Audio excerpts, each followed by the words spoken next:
नमस्कार, न्यूज 31 में आपका स्वागत है। मैं हूं आपके साथ अंकिता। चलिए बढ़ते हैं मुख्य खबर की ओर। वक्फ बोर्ड के विरोध में काली पट्टी बांधकर नमाज पढ़ने पर मंत्री विश्वास कैलाश सारंग की प्रतिक्रिया।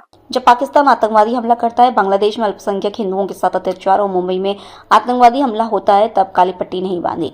कश्मीर में पंडितों पर अत्याचार हुआ, तब पट्टी नहीं बांधी। बिना वक्फ बोर्ड बिल को पढ़े इसका विरोध करना गलत है। वक्फ से किसी गरीब मुसलमान को लाभ नहीं मिला। वक्फ बोर्ड से केवल बेजा कब्जा करने वाले अमीर मुस्लिम नेताओं का फायदा। भोपाल में ईदगाह के बाहर फिलिस्तीन के समर्थन में बैनर तले भोपाल में ईदगाह के बाहर फिलिस्तीन के समर्थन में बैनर लेकर पहुंचने पर मंत्री विश्वास सारंग की प्रतिक्रिया।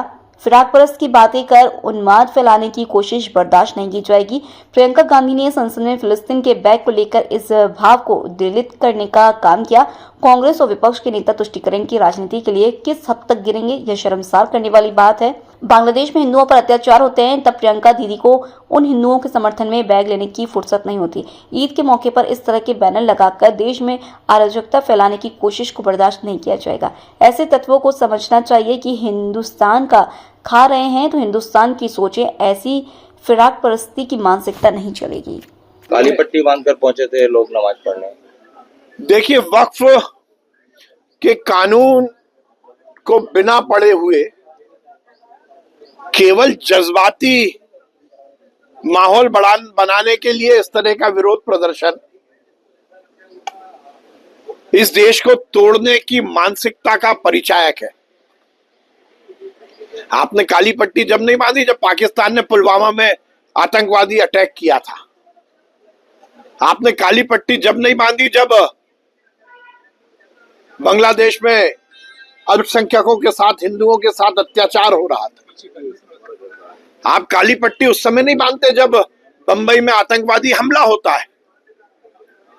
मुझे आश्चर्य होता है, पर यह सब उसी मानसिकता का परिचायक है जो कांग्रेस की है, ओवैसी की है। वक्फ कानून या वक्फ बोर्ड में बताइए कौन गरीब मुसलमान का फायदा हो रहा है? चंद फिरका परस्त मुस्लिम नेता वक्फ बोर्ड की जमीनों पर बेजा कब्जा कर लेते हैं, और सरकार यदि गरीब मुसलमान को हक दिलाना चाहती है तो मुसलमानों को गुमराह करके इस तरह की बातें की जाती। मुझे अच्छा लगता यदि ये काली पट्टी उस समय बनती जब पुलवामा में आतंकवादी हमला हुआ था। ये फिलिस्तीन के झंडे बातें फैलाकर इस देश में एक बार पुनः उन्माद पैदा करने की जो कोशिश की जा रही है, ये बर्दाश्त नहीं की जाएगी। परंतु ये शुरुआत कहां से हुई?